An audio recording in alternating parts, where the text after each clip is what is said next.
Welkom by nog 'n episode van ons Flowering Almond Desember reeks waar ons fokus op vrouens van die Bybel. Vandag is die 18de boodskap en ons fokus op Anna. Nou Anna was 'n profetes gewees en ons lees van haar in Lukas 2. Ek lees vir ons 'n sleutelskrif van vandag. Lukas 2 vers 36 tot 38. En daar was 'n profetes, Anna. Sy het die tempel nie verlaat nie, maar God gedien met vas en gebed dag en nag. Nou ons dink gewoonlik God gebruik mense wat groot platforms het, wat groot gesinne het, wat groot bedieninge het of baie indrukwekkend is, aantreklik is, baie welgesproke is. Dis die mense wat God gebruik. Die wie se YouTube kanaal die grootste is, die kerke met die meeste lidmate, dis nou die groot manne en vrouens van God. Maar weet julle, ons leer jy uit Anna se lewe uit iets heeltemal anders. Dat God hierso 'n stil, eensame vrou, 'n ou tannie gebruik en haar kies as deel van 'n groter storie. En nie enige storie nie, die koms van die Messias, van Jesus Christus. Sy is sonder 'n man, sy is sonder kinders. Sy is getrou dag en nag besig om die Here te dien met alles wat aan haar is. Sy het op die einde van die dag een van die belangrikste aankondigings gemaak in geskiedenis. En dis om te kan sê, maar die Messias is hierso. Hierdie is die Messias. Nou Anna se lewe was alleen, maar sy was nie verlate nie. In Lukas 2 vers 36 en 37 kan ons aflei dat sy was slegs vir 7 jaar lank getroud. Sy het nie kinders gehad nie en sy het vir dekades, nie sommer net 'n paar jaar nie, dekades lank die Here getrou gedien en getrou as 'n weduwee, dat sy nie weer getroud nie. So menslik gesproke kon Anna maklik gesê het, wie gaan nou na my luister? Maar met wie sou sy oor die Here gepraat het? Sy het geen kinders aan haar etenstafel gehad om elke aand mee te praat en in daai tyd soos die ander die Torah in te skerp nie. Sy het geen man gehad om mee haar dinge te deel wat bedags gebeur het nie. Daar was nie gesins Bybelstudie en gesinstye gewees op 'n Dinsdag aand of op 'n Donderdag aand nie. Sy was stoksiel alleen. Sy was eensaam en sy was verlate.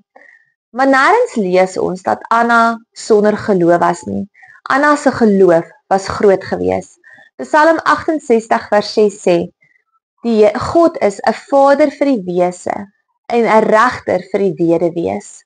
En dit is wie God vir Anna was. Waar het Anna dan nou haar vertroue geplaas? En dis presies dit, in die Here alleen. Lukas 2 vers 37 sê, sy het nie die tempel verlaat nie. Sy het nooit gesê nie, maar ek het niks om te doen nie, ek's verveeld, my lewe het nie meer betekenis nie, ek is maar net 'n byspeler, ek is maar net 'n ou tannie. Nee, Anna het gebid, dag en nag, vir haarself, maar ook vir ander. 1 Timoteus 5 vers 5 sê, sy wat waarlik 'n weduwee is, hoop op God en volhard in smeking en gebed, dag en nag. En dis presies wat Anna gedoen het. Anna was daai tannie wat altyd by die kerk is, wat die broodjies doen, wat die vroeg kom om die stoele uit te pak, daar is om die mense te groet. As daar 'n Bybelstudiegroep was, nou sy waarskynlik die een gewees het wat altyd daar was, altyd getrou was. Ek dink baie van ons ken sulke tannies en ek wil jou eintlik aanmoedig, as jy so tannie is of as jy so tannie ken, eerbiedig daai tannie.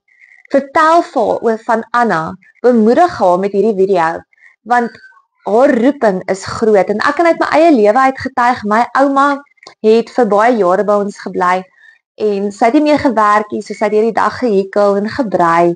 Sy haar gesondheid het van so 'n aard geraak dat sy nie kon werk of ergens in op en af ry, die ouma wees wat die hele tyd sportbyeenkomste toe kom of help met die ryery nie. Sy was maar by die huis gewees. Maar as ek my ouma gesien het, was haar oë toe gewees en dan sy so met haar vingertjies op die tafel getik. En as ons gevra het my ouma, waarmee is ouma nou besig? Slaap ouma? En sê sy nee, sy bid vir elke liewe kind, elke liewe kleinkind, elke persoon wat sy ken. En sy het hulle nie net gesê, Here, kyk na Pietie, kyk na Sunny nie. Sy het elke een se persoonlike lewe, elke stukkie van hulle lewe aan die Here opgedra.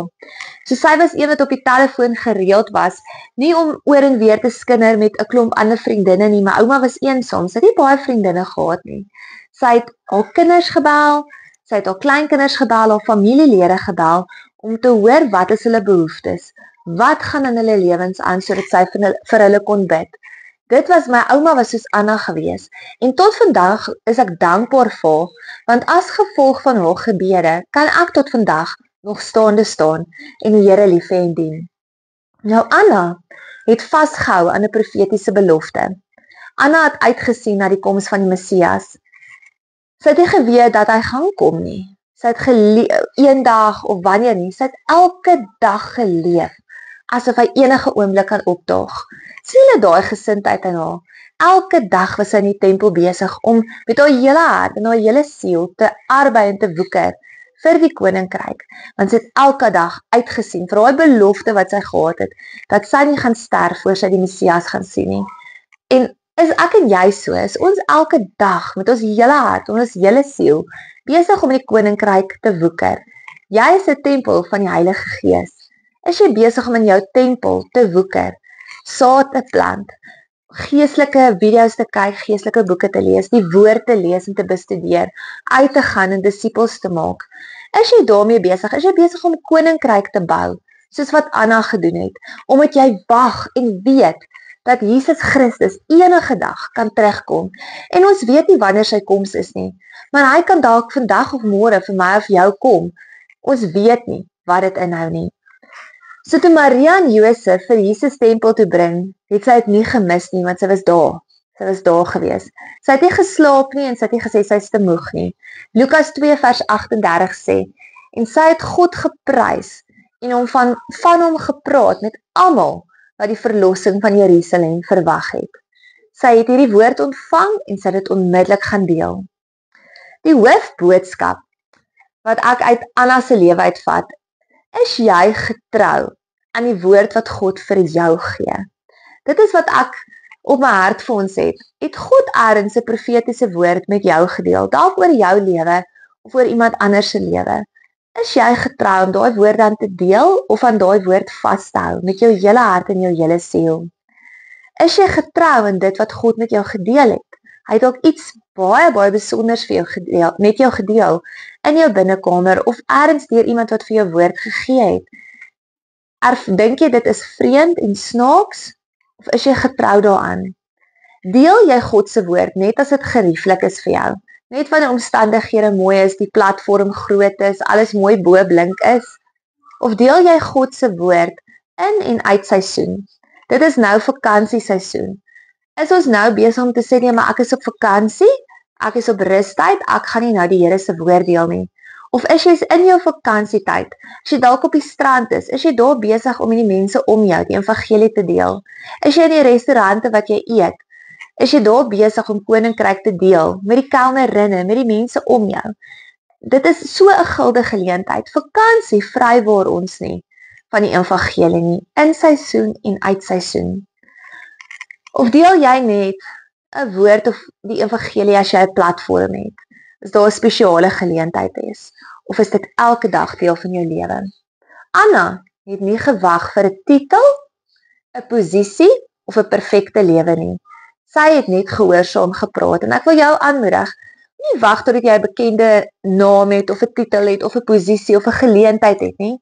Daar waar jy is, wees jy getrou. 1 Korintiërs 4 vers 2 sê, verder word van die bestuurders vereis dat elkeen getrou bevind word. So wat kan ons by Anna leer? Daar is 'n paar lesse wat ons by haar kan leer en jy kan vat. Die eerste een, jou roeping hang nie af van jou omstandighede nie. Anna was sonder 'n man, sonder kinders, sonder enige sekuriteit. Maar Anna was nie sonder 'n doel nie. Sy het nog steeds in haar roeping gestap, al was haar omstandighede nie rooskleurig nie. Die tweede een, jy is nie minder waardig omdat jou pad anders lyk nie. Anna was nie Maria nie, sy was nie Elisabeth in daai tyd nie. Maar God het vir Anna gekies. Hy het Anna gekies om te sê, maar hierdie is die Messias. Die derde een, jy kan geestelike kinders hê. Al het jy nie biologiese kinders nie, nie praat ek met iemand wat dalk kinderloos is. Selfs al kan jy nie kinders hê nie en jy is nie 'n ma nie, kan jy voorbeding vir ander doen. Jy kan ander profeties bemoedig en jy kan God se woord in ander se lewens inspreek. Jy kan jou omferm oor mede boeties en sissies in die gees en so met hulle tyd spandeer. Tyd inploeg, daai tyd en daai werk wat jy so ingesit het in jou eie kinders om hulle vol van die Heilige Gees, seker te maak hulle is vol van die Heilige Gees, hulle vol van die woord van God is.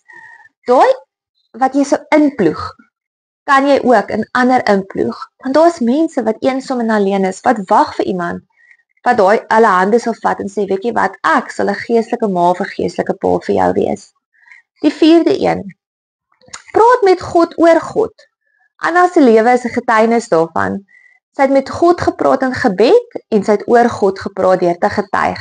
Psalm 71 vers 18 sê: Ook tot die ouderdom en grysheid toe, o God, verlaat my nie, totdat ek u krag verkondig aan die volgende geslag.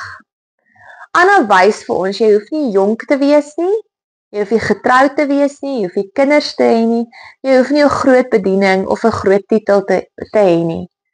Daai dinge maak nie saak nie. Jy, wat saak maak, is dat jy getrou moet wees aan die woord van God. Die vraag is nie, wie gaan na my luister nie.